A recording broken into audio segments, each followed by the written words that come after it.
I'll see you soon. Final Destination 3, The Novelization by Christa Faust. Chapter 9. Wendy took the camera out of her desk drawer and held it out to Julie, then hesitated and pulled it back, brows knitted and her lip between her teeth. "You know what?" she said. "All the pics from..." She paused and frowned. "From that night are on there. Give me a minute and I'll dump them so you'll have an empty disk. I'll have it for you when you're ready to go." Julie grimaced in sympathy. "Oh, wow, right," she said. "Okay, I'll go get ready and come back just before I go. And hey, one more thing." "What?" Julie shot her a lopsided grin. "Thanks for not telling Mom that I was at Red River." Wendy returned her sister's smile. "It's okay," she said. Julie turned and went back into the bathroom, closing the door behind her. Wendy looked down at the camera. Suddenly, it felt as dangerous as a gun in her hand. She fought the urge to drop it in the trash, the way she had dumped all the stuff from her locker. Instead, she turned it on and sat down at her desk. She shivered as if a cold breeze had passed over her. Her Joey Ramone bobblehead, a gag gift from Julie that she'd never had the heart to throw away, nodded vigorously, though she was sure she hadn't bumped the desk. She looked at her window. Was it open? No, it was closed. She shrugged and fished around behind her computer for the FireWire connection that allowed her to operate the camera from the computer and save the pictures to her hard drive. She plugged the cable into the camera and the camera into the charger, and then turned on her computer. Once it booted up, Wendy double-clicked the camera icon on the desktop, and a window opened, showing thumbnails of all the pictures in the camera's memory. She selected them all and dragged them to the trash. But before she let go of the mouse button, she hesitated. The pictures of Jason's last few minutes on Earth were there. Did she really want to throw them away? Didn't she want to at least have one last look at Jason's face before the pictures were gone forever, sent to digital heaven? Part of her wanted to throw them away, to erase them and all the messy, chaotic, and dangerous emotions associated with them. But a part of her longed to see Jason's face again, no matter how much it hurt. That part won out in the end. Wendy dragged the thumbnails back to the camera window and double-clicked on a picture with Jason in it. It opened. Wendy bit down hard on the soft meat of her lower lip, regretting allowing herself to look at the picture, but unable to look away. It was the picture of Jason standing with his arm around the fiberglass devil. He was grinning and giving a thumbs up. He looked so vibrant and alive, so friendly and warm, that it felt as if she had been kicked in the stomach. She moved the mouse to close the picture, thinking that she just couldn't handle this right now, and that she ought to go back to the calm, finite, and sensible task of packing. Then something in the background of the shot made her pause. She leaned closer. From the angle that the picture was taken, the looping track of Devil's Flight seemed to go right through Jason's head. And at the moment she had snapped it, the train appeared to be about to smash into his temple. Considering how he had died, it was a gruesome and unfortunate joke. She shrugged and wrapped her arms around her body. It was only a coincidence, just like her vision had been. Enough of this morbid nonsense, she thought, and selected all the thumbnails again. As she made to drag them to the trash, Wendy paused once again. Another of the thumbnails had caught her eye. It was the 6th or 7th shot she had taken that night, the one where she had tried to catch Jason and Kevin on the high dive, but which had been ruined when the ride had dropped just as she pressed the button. She double-clicked on it. The picture opened and she felt a thin wire of nausea coiling in her throat. It was very dark, and the bottom of the picture was a bunch of blurry streaks. The gondola dropping out of frame. The high dive sign glowing brightly in front of the night sky took up most of the picture, except it didn't say high dive. The V was unlit. It said high die. Wendy tried to shake off the chilly dread that gripped her, but it wouldn't go. Was every picture some sort of grisly joke? One spooky picture was a coincidence, 2 was unnerving. She was afraid to look at the other pictures, but she couldn't resist. Holding her breath with trepidation, she selected all the thumbnails and double-clicked on them. They flashed open in quick succession, layering on top of each other until they were all open. The picture on top was the photo Kevin had taken up Stacy Kabayashi's skirt. Wendy leaned in, the lewdness of the picture not even registering as she searched the frame, looking for clues. Most of the picture was taken up by Stacy's legs, ass, and skirt, with the vast white triangle formed by the crotch of her skimpy thong right in the center. But a quarter of the frame was background looking up at the ceiling. There was someone walking by under the ceiling fans of the covered dining area where Kevin, Jason, Wendy, and Carrie had been sitting. The shot was so skewed that it was hard to tell who it was, but then she noticed a glint of light off that silver mudflap girl medallion and realized it was Frank Cheek. Frank had got off the coaster before the crash had happened, and Stacy hadn't ridden it at all, so there was obviously nothing of real significance in that photo. The next photo was of Lewis at the Ring the Bell game, caught head down below his shoulders at the end of his swing, with the weight rising up the rail behind him. Lewis, too, had survived, so there couldn't be anything there either. She clicked the photo closed. The one below it was another one of Frank looking scared and off balance on the wacky ladder. She clicked past it quickly. The next one was Aaron and Ian at the shooting gallery. Like typical rebellious outsiders, they hadn't wanted their picture in the yearbook and had held up their hands in front of their faces, their black nails out of focus in the foreground. Erin held the air rifle in her other hand, and Ian was behind her, standing under a row of pointed tan banners. Wendy shrugged. Her eerie theory was rapidly falling apart. Most of the pictures seemed to be of the survivors. She hadn't any pictures of the kids who had died, except Jason, of course. She started to click through the pictures faster, not bothering now to examine them in detail, just confirming that there were no more photos of Jason. She was wrong. There was one more, another shot that Kevin had taken, one of the first ones on the disc. This photo was totally mundane, nothing scary or weird about it. She and Jason stood side by side, smiling against a dark background. His arm was around her, and she looked happy and untroubled. There was nothing in it to creep her out, but it still hurt to look at it. She clicked it away. Beneath was the picture of Julie giving her the double bird, and beneath that she came upon the picture of Ashley and Ashlyn, surrounded by drooling boys at the clown shoot. She was about to close that one too, but at that moment her desk lamp flickered, and the impossible wind she had felt before returned. She looked at the lamp. It was fine now, but the chill from the wind remained. She looked at her window, still closed. She frowned and returned her attention to her monitor, moving the mouse to close the picture of the two blonde girls. But something made her pause. She looked at the photo again. There was nothing obvious about it that should have made her uneasy. No roller coaster racing toward their heads, but something in their expressions was odd. They were laughing, mouths wide, but it almost looked like they were screaming, and the red glare from the 180 ride's flashing police light washed them with a fiery orange glow. They almost looked like they were covered in flames and writhing in agony. Wendy chewed her lip, thoughtful. The girls had gotten off the ride. In fact, they had been the first to leave.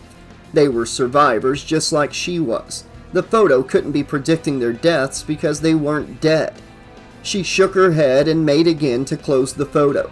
But then the stupid story Kevin had told her that afternoon came back to her.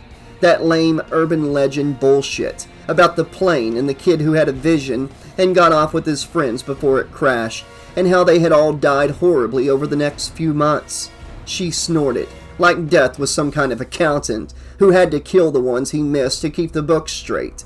It was a dumb story, but if there was even the tiniest grain of truth to it, then maybe the pictures did predict the deaths of their subjects, the deaths that were yet to come. She looked again at the photo of Ashley and Ashlyn. Was it really likely the girls were going to die by being burned to death? Murdered by a psychopathic pinup photographer? Maybe, but not burned to death. Then she remembered her conversation with them that afternoon. They had invited her to the tanning salon to tan with them. It was hard to imagine a fire starting in a place like that, but maybe they were going to be tanned to death? The red of their skin might be a terrible sunburn. That sounded so silly that she almost laughed. But why was her hair rising on the back of her neck, and why did she have a sick, knotted feeling in her stomach? Wendy remembered that Ashlyn had given her a cell phone number when they had invited her. She looked around her desk. Where had she put it? Now she remembered she had thrown it away, of course. She was getting ready to leave for Yale. She had no reason to call the high school bimbos. She grabbed the wastebasket beside her desk, put it between her knees, and started digging through it. There it was, all scrunched up beneath last month's issue of the New Yorker. She grabbed it and pulled it out, uncrumpling it and smoothing it down on her desk. She picked up her phone and looked at the note. Behind her, the door opened. "Hey, Wendy, is the camera ready?" Wendy looked up. Julie was standing in the door, dressed in a slim gray dress and black pumps, looking very chic, except for the large fruity wad of gum she was chewing like a cud. Just a minute," said Wendy. I got kind of caught up looking at them. I'll dump them off in a sec, okay?" "Perry and Amber are going to be here any second," Julie whined. I know, but..." She held up the phone. I just need a minute, like in private." Julie pouted, but then shrugged and backed out the door. "Whatever," she said, "but hurry up, okay?" She closed the door a little harder than was necessary. Wendy looked at Ashlyn's note again and dialed the number. It rang once, twice, 3 times, and then, "Hello," said Ashlyn. Wendy breathed a sigh of relief. She was amazed how nervous she had become over such a silly theory. "Ashlyn, this is Wendy," she said into the telephone. "Have you guys gone to the tanning?" There was a girlish laugh on the other end of the phone. "Psych!" Ashlyn's voice said. "Leave a message! Ha ha!" Wendy's face tightened with worry and frustration. Maybe her theory wasn't so silly after all. Why wasn't Ashlyn answering her phone? She always had it on her. She had even been talking on it in line for the roller coaster. It was as much a part of her as her spleen. The message tone beeped. "Hi, Ashlyn, it's Wendy. I was hoping to catch you guys before you went into the tanning salon, but I guess I missed you. Give me a call when you're done, and thanks for the invite." She moved to put the handset back on the cradle, but then paused and brought it back to her ear. Sorry I was too late," she said. Still uneasy, she hung up the phone. Just as it touched the cradle, her desk lamp flickered again, and the bulb exploded with a loud pop. Wendy jumped. The room was plunged into rainy afternoon shadow. Wendy stared at the lamp. Her face was bathed in the orange glow of her monitor, which still showed the picture of Ashley and Ashlyn, their skin a bright, lurid devil red. Thunder rumbled overhead.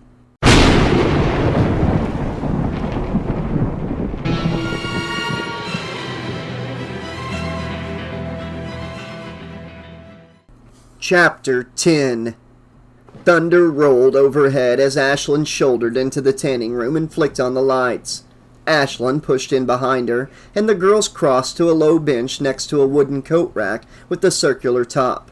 The room was long and narrow, lit by soft amber wall sconces. It was decorated in a tropical style to match the lobby. Another photo mural of a serene island beach covered the entire back wall, while the other 3 were paneled in a stripe of bamboo. A plastic palm tree, gracefully curved by trade winds, stood in the corner opposite the coat rack.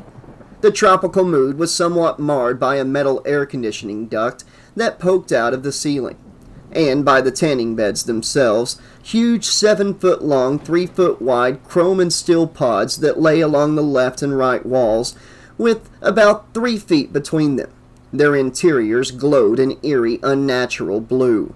They looked like they belonged in a science fiction film rather than a beach party movie. The girls began stripping off their raincoats and backpacks. Ashley dropped her stuff on the bench and crossed to the beds, slurping on her big gulp. On top of the light tubes of both beds were plastic placards that read, "This bed has been cleaned and is ready for tanning. Are you?" She removed them both and put them on a table by the door. "Come on, Lee," said Ashlyn as she hung her raincoat and backpack on the coat rack. "Yuri said no drinks. What if you spill it like last time? He'll make us clean that shit up." The weight of the backpack was too much for the coat rack. It started to tip over. Ashlyn caught it and took the backpack off. She set it on one of the rack's legs to steady it. Ashley glared at Ashlyn and took a long, defiant "fuck you" slurp on her straw, before holding it up and shaking it to show her that there was nothing but ice left. "Happy, biatch?" she asked. "Nothing to spill." She put the empty cup on the table between the tanning beds and crossed to the wall-mounted control panel that operated the beds. Ashlyn sneered and dropped into a mock kung fu pose. "Accept your blood," she snarled. "Watch it or I'll go all Kill Bill on your ass." The girls laughed. Below the table with the empty cup was a gray electrical box, the buck booster, which monitored and increased the electrical output for the beds. Thick electrical cables led into it from the socket in the wall and out of it into the beds. An LCD display on the back booster read 230 VAC. A yellow and black warning label next to the display read, "Warning, this device should never be set above 250 VAC. Ashley leaned into the control panel on the wall, and she set the timer to 15 minutes. Behind her, Ashlyn moved to the electronic thermostat. "Yuri keeps the rooms too cold," she said. "Maybe it's supposed to be colder for the machines or whatever," Ashley replied. "Maybe it's because Yuri is from fucking Siberia and he wants to feel at home," Ashlyn countered, shrugging as she tapped a button on the thermostat's LCD display, setting the room's temperature to 73 degrees. "What's a couple of degrees gonna do, right?" Ashley pulled off her shirt and then unhooked her bra, revealing the body and the breasts that every teenage boy in a 50-mile radius, and truth be told, a fair number of older men as well, had fantasized about ever since the girls had hit puberty. As all those sweaty minds had suspected, her body was flawless, her breast plump and perfectly shaped. Ashlyn rummaged through her backpack and slumped her shoulders. "Oh shit," she groaned. "I forgot my iPod. I can't believe this." Ashley laughed and tossed her hair, pulling out her own iPod. "Ha ha," she said. "Sucks to be you, bitch." She pointed to a 3-foot shelf mounted over the other tanning bed that held a half-dozen dusty jewel boxes.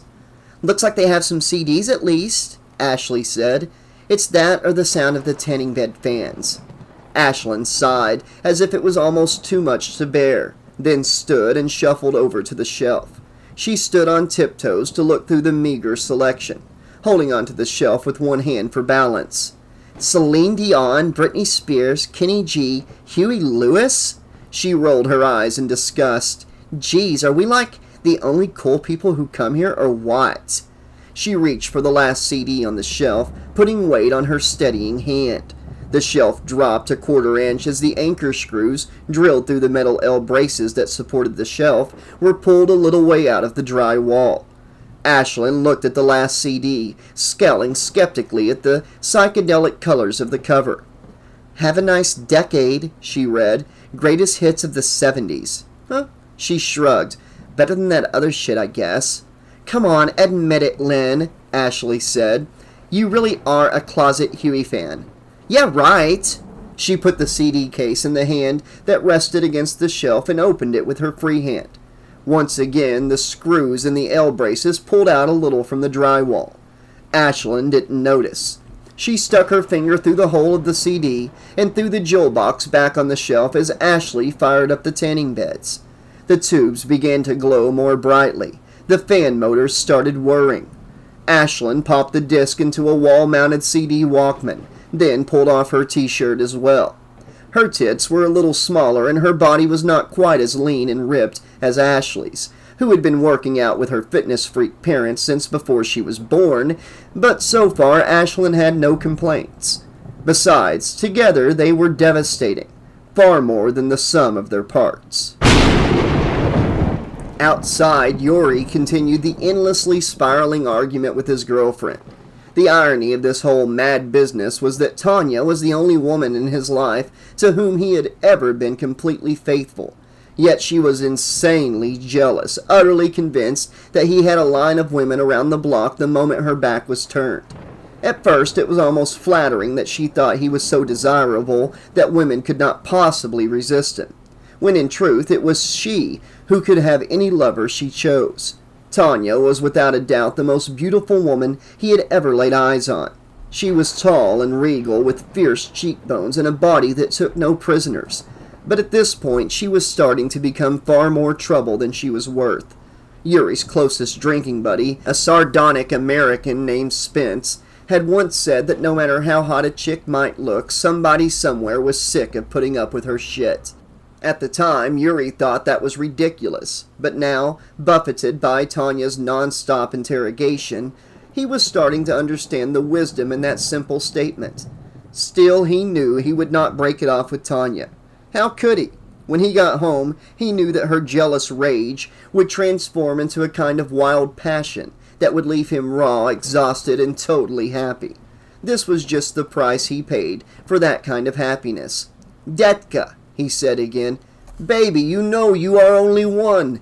Behind him, the tanning cream was still oozing out of the tube and spilling into an oily puddle below the door.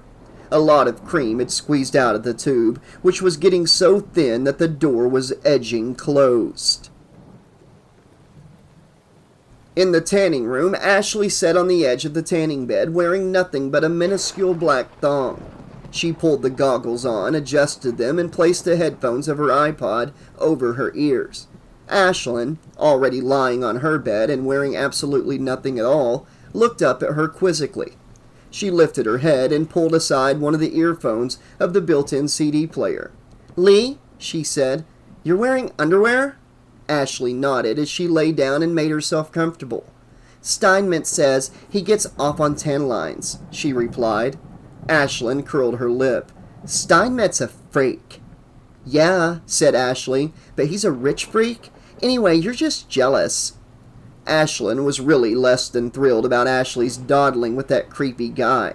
For one thing, he was so old, like almost 30. And yeah, maybe he had lots of money and all, but he was into weird stuff like having Ashley step on him with her shoes on, and smelling her feet after she'd been on the treadmill. He had bought her over 50 pairs of shoes.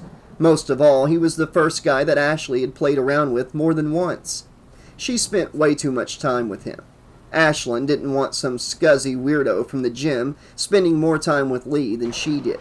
She shrugged. Maybe she was jealous, not of her, but of him. "Look," Ashley said, seeming to sense Ashlyn's discomfort. "Tell you what, next time I go over to his place, why don't you come with? We wear the same size shoes. I think he would cream his jeans if we both stood on him at the same time."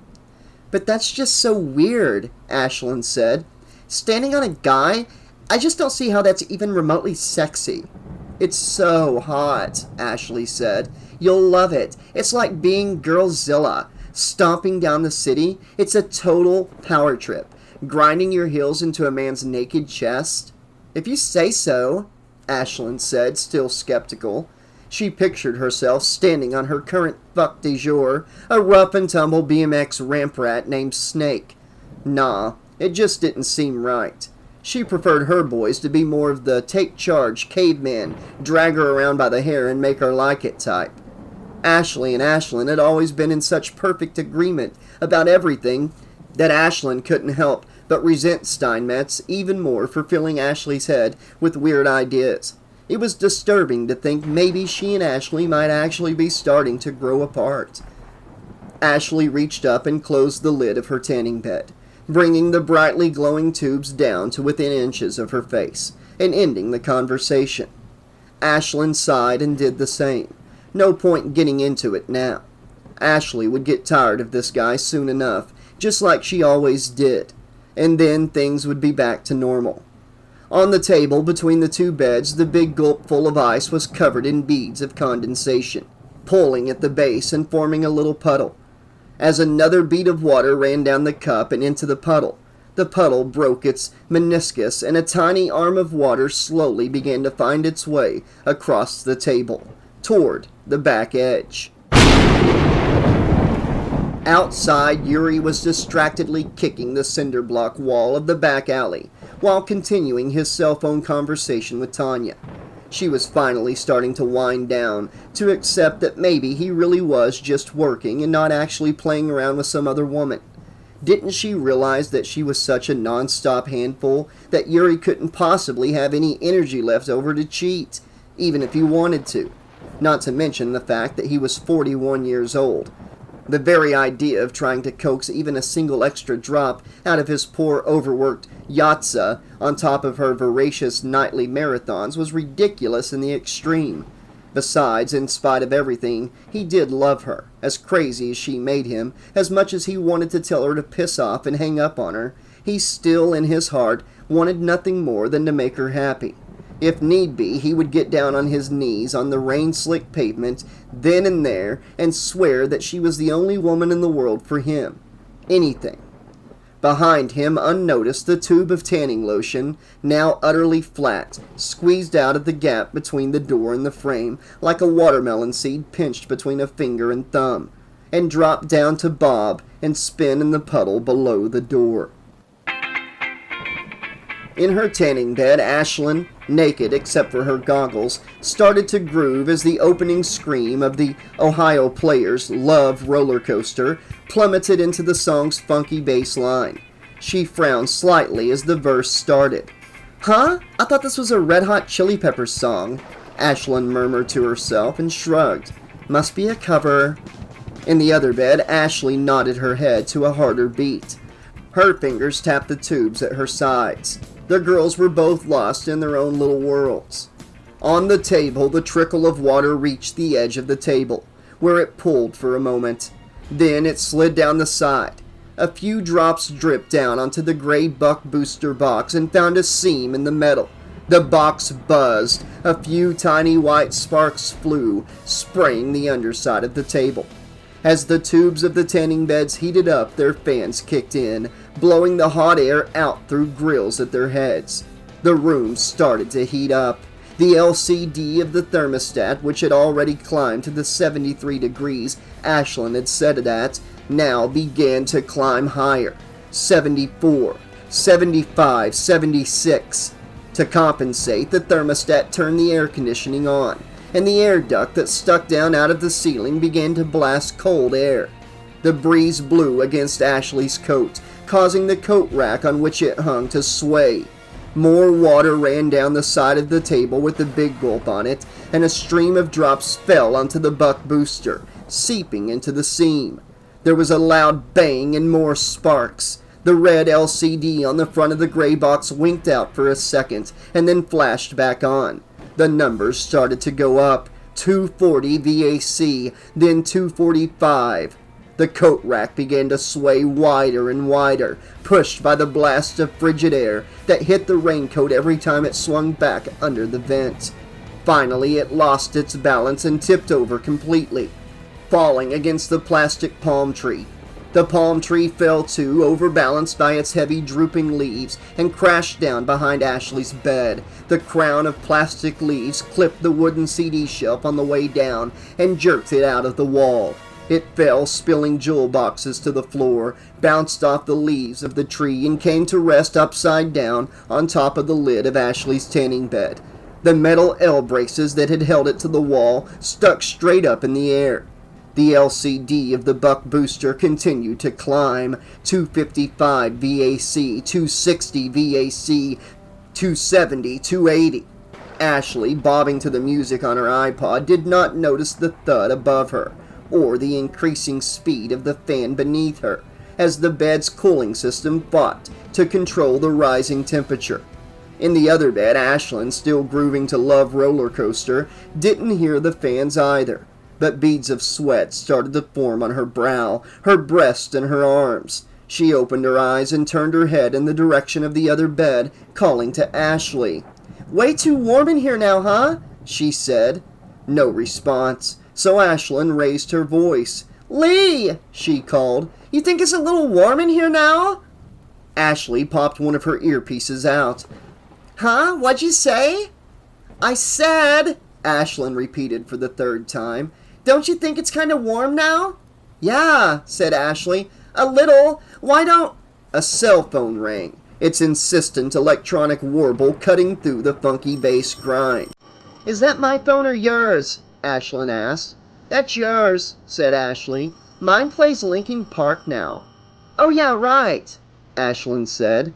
"Gee," Ashley said, reaching up to open the lid of her bed. "I guess I fucked up and set it too warm. I'll go ahead and cool it off." Ashlyn said, and started to roll up one side to open the bed. "I'm dying in here."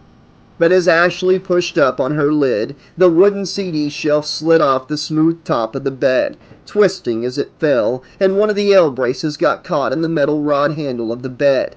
Inertia caused the trailing end of the shelf to flip up, and just as Ashlyn began raising her lid, the other L brace slotted down through the rod handle of her bed. Ashlyn banged her head as the lid unexpectedly stopped moving. Ashley pushed at her lid, but to no avail. The phone was still ringing, but it might as well have been a million miles away. "What the fuck?" she said, a high note of anxiety creeping into her voice. She shoved again, harder, and so did Ashlyn. But linked together by the wooden shelf and its metal braces, the lids of the tanning beds could be raised no further. "What's going on?" Ashley called. "I don't know," Ashlyn replied. "Do these things have locks or something?" Between them, below the table, the buck booster continued to shoot sparks, and its LCD continued to rise. Faster now. 300 VAC, 310. The tanning bed lights began to glow brighter and brighter, and burn hotter and hotter. Ashley and Ashlyn closed their eyes against the blinding light. Their hands were slick with sweat as they shoved and strained against the lids of their beds. But the more they pushed, the more tightly the shelf became wedged in the handles of the beds. Ashlyn's cell phone stopped ringing. "Something's wrong," said Ashlyn, her voice rising with worry. "Lee, what are you doing?" "I'm not doing anything," said Ashley, panic beginning to grip her. "What are you doing?" They were both sweating profusely now, perspiration gushing out of their pores. Their hair, perfect and glossy when they laid down, was now stringy and matted with sweat. Their makeup was running down their faces. Ashlyn had a sudden awful fear that someone was going to have to come in and free them, and that they would see her looking all messed up and skanky, like the girl cat that fell into the barrel of water in that Pepe Le Pew cartoon. "I can't fucking breathe!" Ashley screamed. She pushed with all of her might against the lid. Her arms shook. The lid did not budge. "It's too hot," Ashlyn said, frightened by the fear in her best friend's voice. She kicked and shoved at her lid as a deeper panic started to set in. "I'm burning up!" The buck booster LCD ticked up to 335 BAC and then 340. The voltage was too much. The lamps over Ashley's face exploded, sending slivers of superheated glass into her face like tiny knives. She twisted aside, screeching, and tried to cover her face with her arm, but the naked elements of the bulbs had burst into flames, and her elbow blistered, skin searing and blackening. She jerked it away. Her hair caught on fire. She beat at the flames, but it was futile. "Lynn!" she screamed. "Lynn, help me!" "Lee!" called Ashley, her skin a deep glistening red from the heat. "What happened? I heard something pop. Are you okay?" She tried to scoot down out of the foot of the bed, but the built-in fan that was meant to keep the occupants of the bed cool blocked the way. She tried to go up instead, but the head of the bed was set right against the back wall of the room. There was no way out. Suddenly, she started to jerk and scream, clawing at her face. The tanning goggles were melting. The plastic was bubbling and sinking into her skin. In the back alley, Yuri, still on the phone, looked up. The scream came again. He rolled his eyes. "Stupid girls, what now?" He spoke into the phone. No, not you, Detka. I got to go. I'll call you later, okay?" He knew the trouble he would be in, but snapped his phone shut anyway and hurried to the back door. He saw that the tube of tanning lotion had slipped out of the door jamb. He grabbed the door handle anyway, but the door had locked. He sighed and turned to jog down the alley and circle around to the front of the building. The girls' skin bubbled and blistered as they writhed in mirror image agony. They would have called to each other, would have proclaimed their undying love and loyalty to each other, would have forgiven each other for all the catty comments they had made to each other over the years, but they were beyond words now. All they could do was scream and struggle. Suddenly, all the bulbs in both beds began exploding like firecrackers, shooting off electrical shocks and billowing flames above and below the terrified girls. Their skin and hair burned merrily and began to crackle and pop.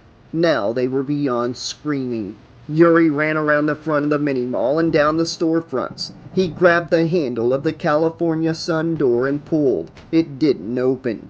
"What is this?" he cried. He yanked the handle again, then spotted the flyer taped to the inside of the door. "Back in 30 minutes," it read. "What is this bullshit? You are 86, you crazy bitches! What do you do to my salon?" His head jerked up and he sniffed. He could smell smoke. "Fuck!" He patted all his pockets, but his keys weren't there. He looked through the door to the front desk. His keys were lying on the counter, next to the phone, right where he had left them. God damn it! Inside the tanning room, flames licked out of the two closed tanning beds. Ashley and Ashlyn were burning like torches, but their struggles had ceased. There was no more life in them than there was in two steaks cooking on a grill.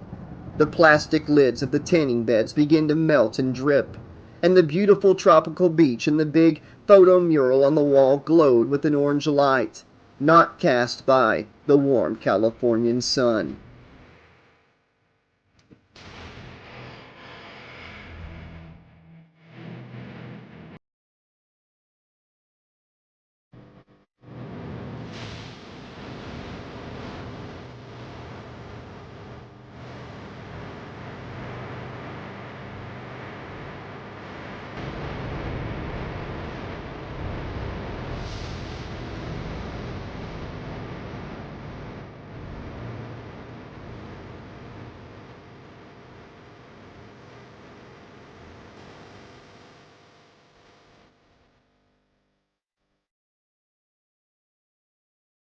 Okay, Slashaholics, this has been chapters 9 and 10 of Final Destination 3, the novelization by Christa Faust.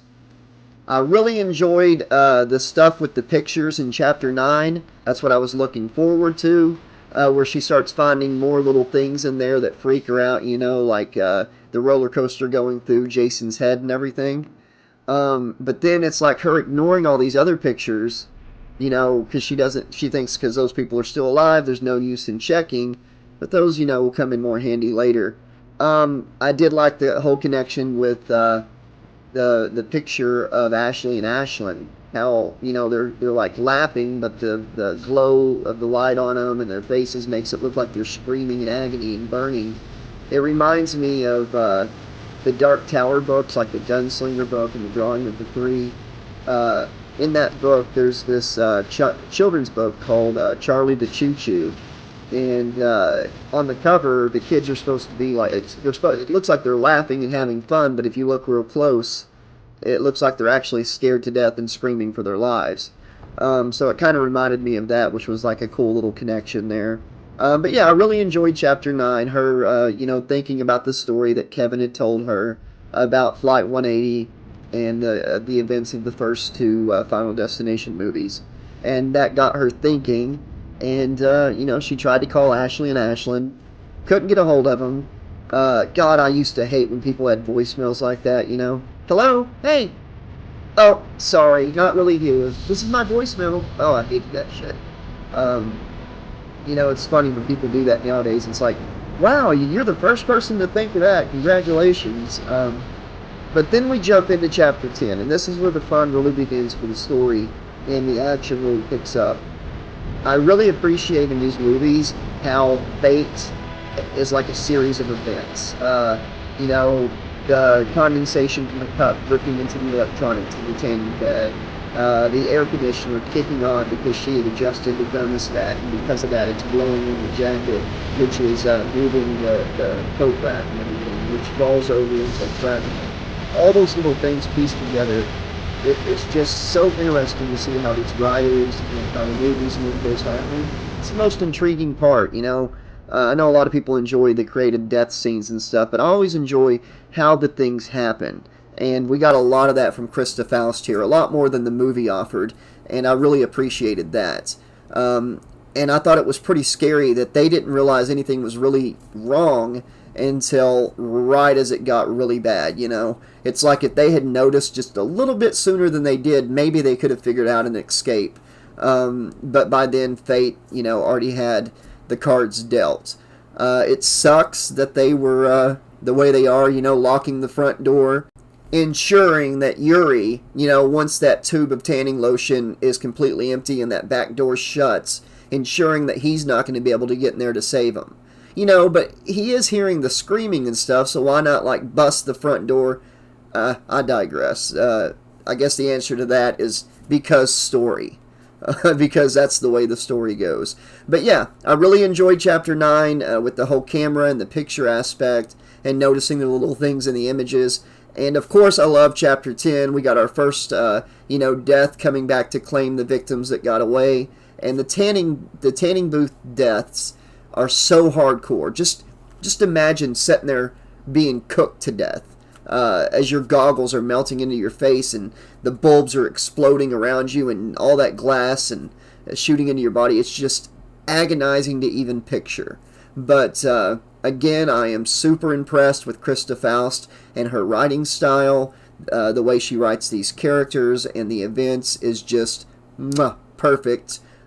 And I cannot wait to see what she has in store for the rest of the story from the movie Final Destination 3. I love her take on it, and I am looking forward to the rest of it, and I hope you are too. Thank you so much for listening tonight. I'll be back very soon with more of Final Destination 3. Until then, this has been your friendly neighborhood 80 Slasher librarian saying, thanks for listening, have a great night, and I'll see you soon.